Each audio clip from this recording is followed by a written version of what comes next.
Recently, I have been fact-checked.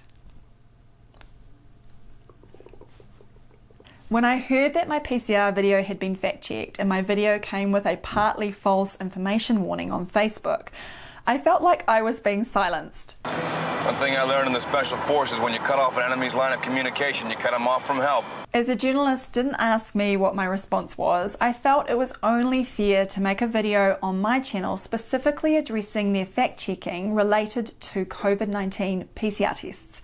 I'll list all of my references in the description for you as always, and I encourage you to continue your own research so that you can reach your own decision. Please share any information that you think is relevant in the comment section. Firstly, the article has been written as more of an opinion piece by AFP's political reporter Taylor Thompson Fuller, and I can only take the quotes from the three experts at face value. I'd be more than happy to have a discussion with any of them, and they are more than welcome to reach out to me. Despite the article supposedly being about my PCR video, it links my video to the Advanced New Zealand Party and its leader, who they say has made previous misleading claims.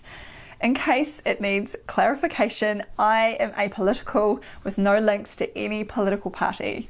Now just quickly, I wanted to investigate who the three experts were that fact-checked me. First, let's check this guy out. The first is John Mackay, who owns a company called Denature that received New Zealand government funding to help develop a test to diagnose COVID-19. He's also supplied the Institute of Environmental Science and Research with viral kits. The second is Thomas Lumley, who is a professor of biostatistics at the University of Auckland in New Zealand. Disappointingly, the fact-checked article didn't seem to get any statistical analysis from him, so it's unclear why he was interviewed.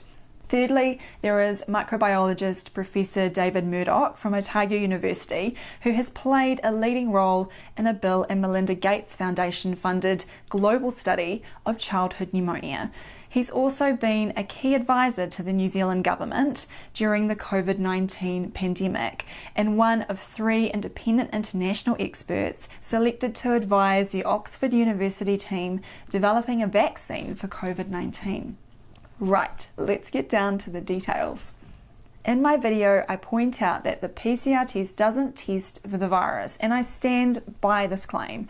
Thomas Lumley states that the test looks for RNA sequences that are present in the COVID-19 virus, which are not present in other viruses known to infect humans. It may be true that the RNA sequence is present in the COVID-19 virus, but by no means establishes COVID-19 would be the only reason why the particular RNA sequence could be present in a living organism. For example, we have no idea how many viruses and other microorganisms we have in or on our bodies that are not yet sequenced, resulting in unknown specificity of the test on face value alone. John Mackay simply echoes Lumley, but also states that multiple independent PCR tests confirm the positive result is due to SARS-2-CoV. You'll see in a minute that this may be true in controlled lab studies, but no claims can be established about using the test to diagnose COVID-19 in the community. The PCR test is, and always has been, an indirect test aimed at detecting a small sequence of RNA.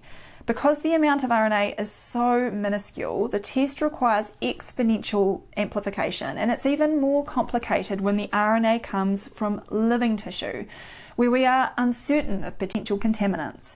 Any contamination, such as other viruses or debris from old virus genomes, can possibly result in false positives.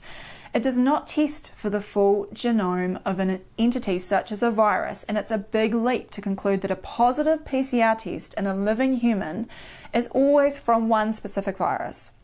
Call me a stickler, but where is the evidence? Can Lumley or Mackay list any studies that show a positive PCR test is reliably correlated with formal isolation of the virus as well as a standardized COVID-19 clinical diagnosis? Tackling the next point, Murdoch is apparently unfazed by the lack of a gold standard with regards to diagnosing COVID-19. He makes a curious statement: how do you know how good it is when it's the best one? This would imply that you don't need to worry about scientific parameters such as sensitivity and specificity in a population setting. You simply use whatever test you've got. It seems that the test validates itself, therefore the test validates itself. It's just a little airborne. It's still good. It's still good. Murdoch goes on to compare COVID-19 PCR testing with breast cancer screening to imply that a PCR test can be used for both screening and diagnosis. I find this to be an inappropriate comparison because with breast cancer we have decades of data involving millions of people, comparative trials and established gold standards. That is simply not the case with COVID-19. Lumley states that the COVID-19 PCR test is an excellent screening test, but there is no reference to any studies involving patients that would back up this claim. Is Lumley making this claim based on a laboratory study? One study is linked from the New Zealand Ministry of Health COVID-19 test results in their accuracy webpage. But wait a minute, these are in vitro lab studies, not real clinical studies involving patients. The laboratory tests assessed their accuracy against cultured viral stocks from a single clinical isolate. And I'm not saying that the methodology is incorrect, but it is in a controlled lab setting with purified samples. It in no way establishes the accuracy of the PCR test in real patients in the community. To give credit, the Ministry of Health webpage states, it's important to remember that tests don't work as well in the real world. But this is such a crucial point with the COVID PCR test. We have no idea of the magnitude of how much they don't work in the real world. I've seen people claiming that the COVID-19 PCR test has 95% specificity. Yes, a test kit correctly detects COVID-19 in purified lab samples 95% of the time. They don't seem to realise that the specificity in diagnosing COVID-19 in new community cases is completely unknown. In fact, the manufacturers of the PCR test kits usually have some sort of disclaimer about what the test is suitable for. An example here is the Real Star PCR kit from Altona Diagnostics, clearly stating, for research use only. There are other videos on YouTube showing antibody test kit disclaimers that read, not FDA approved, and that the test results may be positive due to non-COVID-19 coronavirus strains. Have any other authorities realised that there are problems with testing for COVID-19? On September 15th, the Australian Government Department of Health released the following statement. The reliability of COVID-19 tests is uncertain due to the limited evidence base. Lumley goes on to state that the antibody test is more reliable in people who have been symptomatic for several days. The antibody test is another indirect test of viral presence, but in this case of apparent past exposure.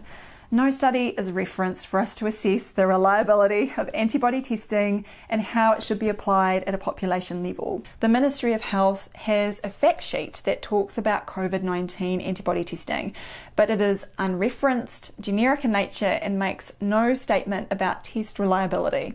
Again, the Australian government have recently made comments on antibody testing.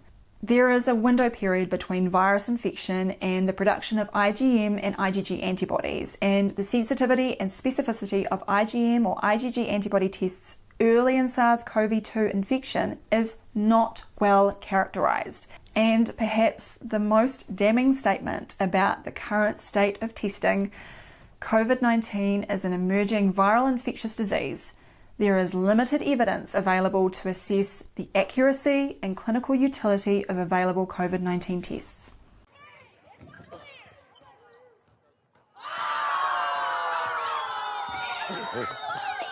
So why did I talk about the new surge in cases in New Zealand?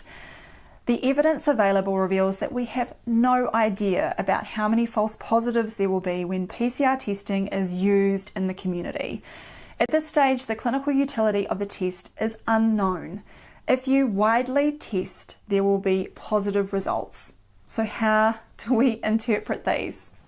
At the end of the day, I feel that many of the experts are making overreaching claims about COVID testing that is simply not backed up by medical evidence.